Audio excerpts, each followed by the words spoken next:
Bismillahir Rahmanir Rahim. In the name of Allah, the Beneficent, the Most Merciful, I'd like to welcome you, dear viewers, to another in our series, In the Light of Islam. Assalamu alaikum wa rahmatullahi wa barakatuh. May Allah's peace and blessings be on each and every one of you. As you all know well, this program is for your benefit to answer your questions about Islam and anything which is related to Islam. You may contact us by phone or by fax or by email. By any means that you have available to you, we welcome your questions. At the end of the program, I'll give you some numbers that you may contact us through. I will be continuing on with a number of questions which have been raised by young students, senior students at the Oxford School. They've given me quite a large list of questions. We've been trying to answer them bit by bit, over the various programs. Of course, we have other emails, etc., that we'll be looking at, but I'll start off with one of their questions. Should men grow a beard? If yes, why and how long? Well, the growing of the beard is first and foremost compulsory. It is a requirement. And a lot of people tend to have this idea that it is sunnah. This is how they refer to it. It's just sunnah. Sunnah meaning that it was a recommended practice, or it was a practice of the Prophet Muhammad ﷺ. Well, the point is that this term sunnah needs to be understood to really properly understand why it may be referred to as a sunnah, yet some people would still insist that it is fard, or obligatory, wajib, compulsory. Why would some insist on that when it's referred to at the same time as being sunnah? Well, the term sunnah has two meanings. There's one meaning which identifies the general methodology of the Prophet, his lifestyle and all the things connected to that. That's called sunnah. And on another hand, sunnah is also used to refer to specifically the acts which the Prophet ﷺ did, which are recommended for you to do. This is the term used to refer to such acts. Another term used is also mustahab or mandub. These are two other terms used, and perhaps these are better because they avoid this confusion that can come with a term being used in two different contexts. So from the point of view, when one says that it is sunnah to wear the beard, it is not sunnah from the legal point of view which distinguishes it from that which is obligatory or that which is disliked or prohibited. That's not the correct usage of the term sunnah with regards to the beard. The term sunnah with regards to the beard falls under the category of the general practices of the Prophet Muhammad ﷺ. And of his general practices, there are some things which are obligatory. For example, it was his sunnah to pray 2 units of prayer for Fajr. 2 units of prayer for the obligatory prayers of Fajr. This was his sunnah. I mean, it's not mentioned in the Quran that for the morning prayer it consists of 2 units, 2 rak'at. It's not mentioned there. The Prophet Muhammad ﷺ did it. And he said, pray as you saw me pray. So he did it, and he instructed us to follow his way. So for the morning prayers, the obligatory morning prayers, it should be 2 units of prayer. So we can say it is from the sunnah of the Prophet ﷺ to pray 2 units of prayer for the morning prayer, Salatul Fajr. But that sunnah of the Prophet Muhammad ﷺ is wajib, is obligatory. We could also say it is from the sunnah of the Prophet Muhammad not to eat birds of prey. and carnivorous animals. Wild carnivorous animals. This is forbidden. You will not find it in the Quran. It's not there, not mentioned. The Prophet, may God's peace and blessing be upon him, he said that you should not eat any bird which kills with the claw, or any animal which kills with the eye tooth. These are wild animals, carnivorous animals like the tiger, the lion, these type of, and the birds are like the eagle, the osprey, the hawk, the falcon, etc., etc. We're not allowed to eat them. So we can say it is from the sunnah of the Prophet, may God's peace and blessing be upon him, not to eat birds of prey and carnivorous animals. But that sunnah, what the Prophet ﷺ prohibited, that is haram. It is haram to eat these things. So we have sunnah which may indicate what is haram, sunnah which may indicate what is obligatory. We also have sunnah which may indicate what is disliked, like the Prophet Muhammad said that we should not eat and drink standing. The Prophet, may God's peace and blessing be upon him, said, do not eat or drink standing. But he himself was seen eating and drinking standing, or particularly drinking standing. There's authentic narrations that he did so. So that practice of the Prophet Muhammad ﷺ, which is from his sunnah, combined with his statement not to eat or drink standing, indicates to us that it is disliked to eat or drink standing. So here from his sunnah we have something which is disliked, or what is known as makruh. And then we have from his sunnah also, he said that whoever does additional units of prayer with their daily prayers, 2 before Fajr, 2 before Dhuhr, 2 after Dhuhr, 2 after Isha, or 4 after Dhuhr, or 4 before Dhuhr. Whoever does these on a regular basis, Allah will make a home for him in paradise. This is something recommended. Here is from the Sunnah of the Prophet ﷺ, something which is recommended, highly recommended.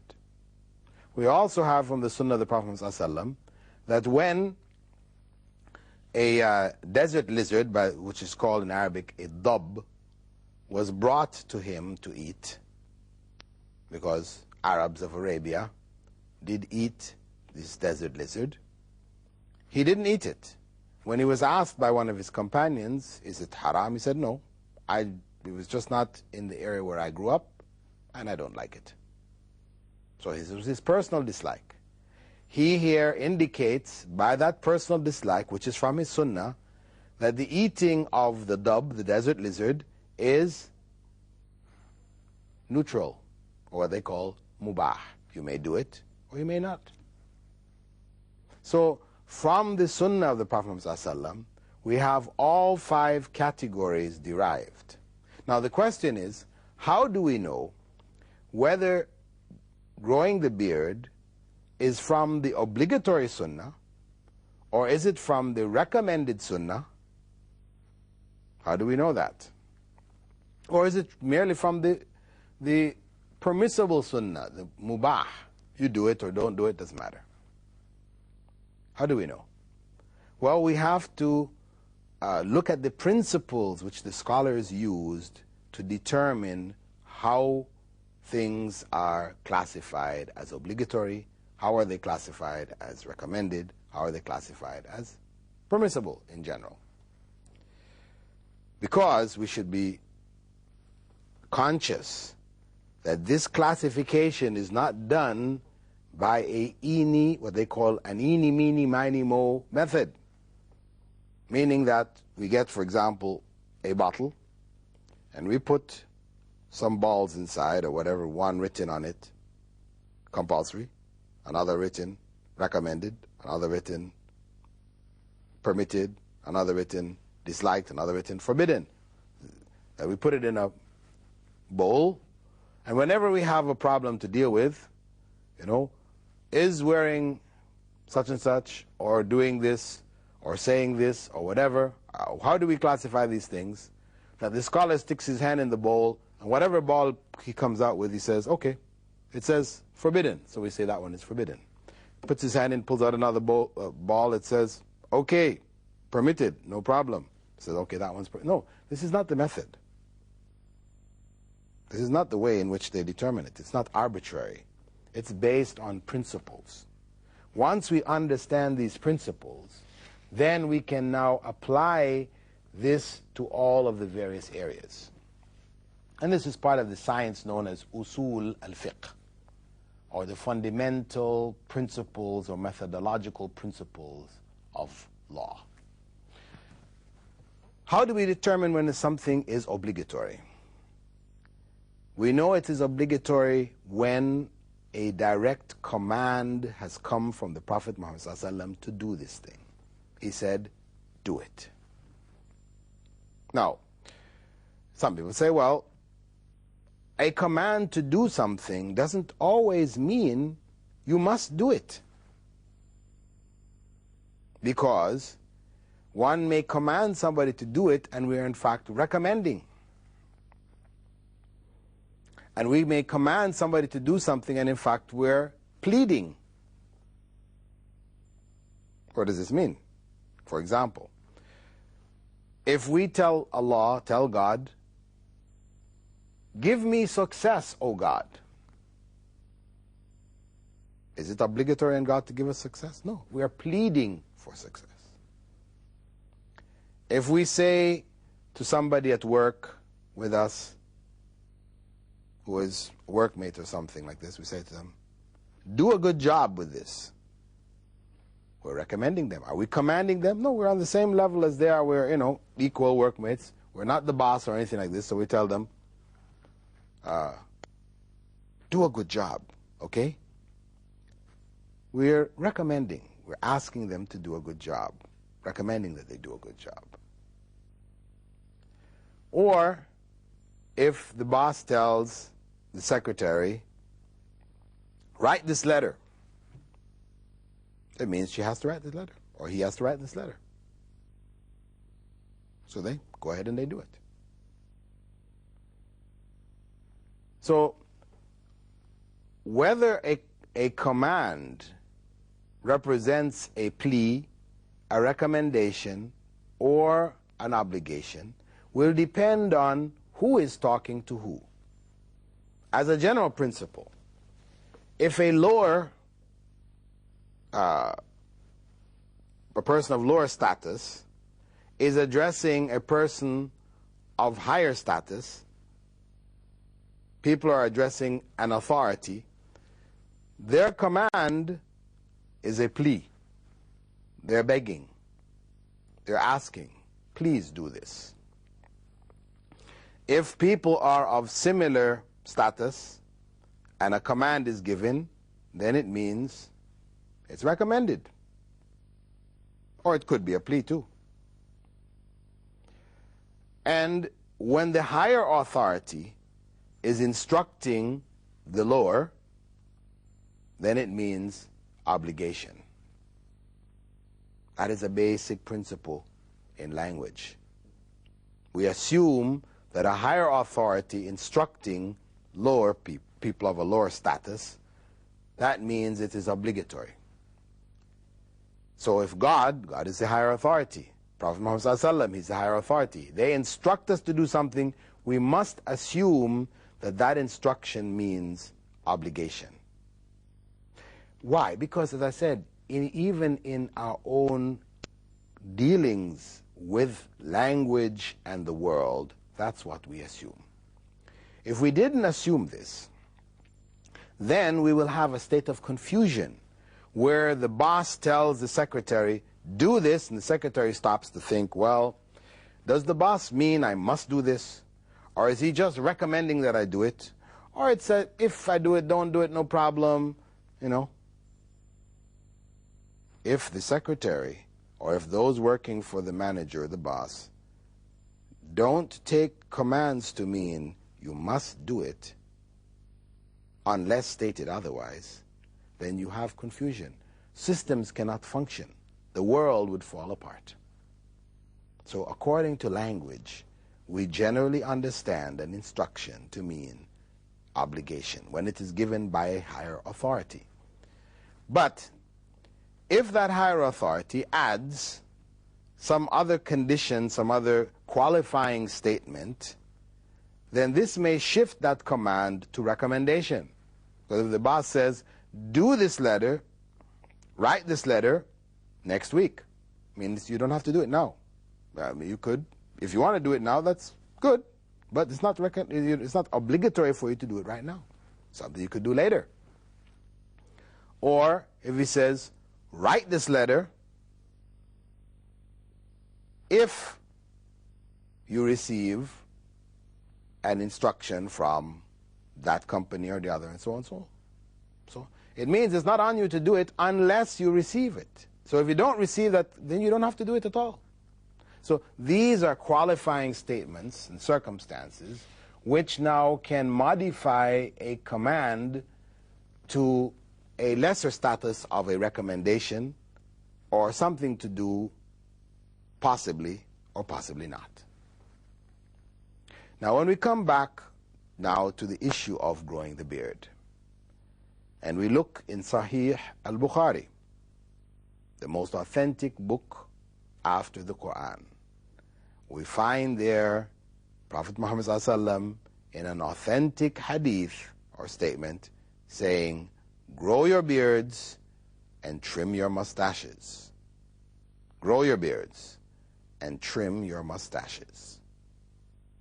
Distinguish yourself from the pagans in some other narrations.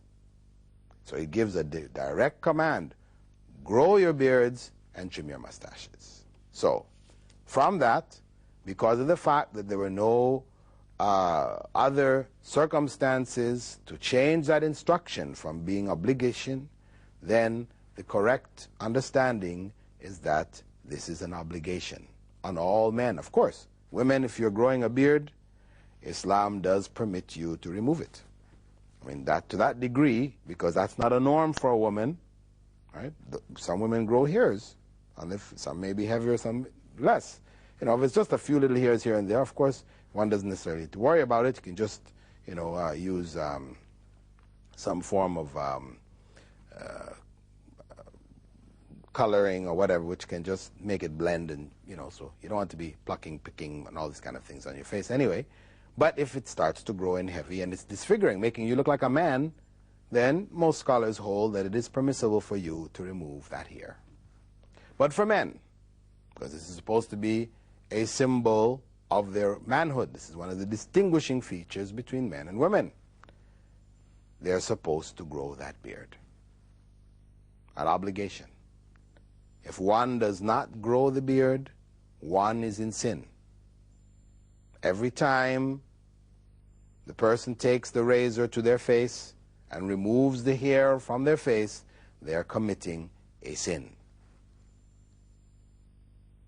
And this is something which scholars of the past held in such importance or esteem that in the courts, during the period of the Ottomans, etc., in the courts, the judge would not accept the witness of one who shaved his beard, because they felt that if a person would be so bold as to openly disobey the Prophet, because of course this is something open. I mean, of course, everybody maybe disobeys the Prophet in different ways in their lives, etc. They commit sins, etc. But sins are usually hidden. We hide it from others. But where a person is so bold as to just up in everybody's face, I am disobeying the Prophet, they say, well, can we trust such a person to give a true and honest witness? No. So they wouldn't accept his witness in the court. So the growing of the beard is obligatory. Even when the Prophet Muhammad ﷺ met with two emissaries who were sent to him from the Christians, they came to him and they had these big handlebar mustaches and their beards were shaven. He turned away and didn't want to look at them. And they asked, why? What's wrong? And he asked, who told you to do this? He said, well, our Lord, our commander, he instructed us to do this. He said, well, my Lord instructed that the beards are grown and the mustaches trimmed. This is even dealing with people from other cultures. So we understand that the growing of the beard is an obligation on a Muslim man. In terms of how long should it grow, because of course the beard may grow down to your ankles, drag on the ground. Should you just grow it and don't cut it? Well, we then look to the companions of the Prophet Muhammad ﷺ, what they understood, and it was their practice to trim their beard. Whatever was beyond the length of a fist, they would trim the beard. They let it grow. The maximum length was to that of a fist, or the shortest. They would shorten it to the length of a fist. What is beyond that, they would trim. That was the sunnah of the companions of the Prophet Muhammad ﷺ. So, from that, I hope, inshallah, it is clear to you, dear viewers, that it is obligatory on men to grow their beards. They may trim it if it is beyond the length of a fist, and shaving of the beards is a sin. With that, dear viewers, I'd like to thank you for being with us in this segment of our program, In the Light of Islam. As I mentioned in the beginning, you can contact us at the numbers which I'll mention here now. We have 06 if you're calling inside the country, or 9716 calling from outside the country, and the fax number is 5323724. Or you may write to me at my website, bilalphilips.com. Or you may write to us at the station here, In the Light of Islam, Bilal Philips, P.O. Box 111, Sharjah, UAE. Assalamu alaikum wa rahmatullahi wa barakatuh.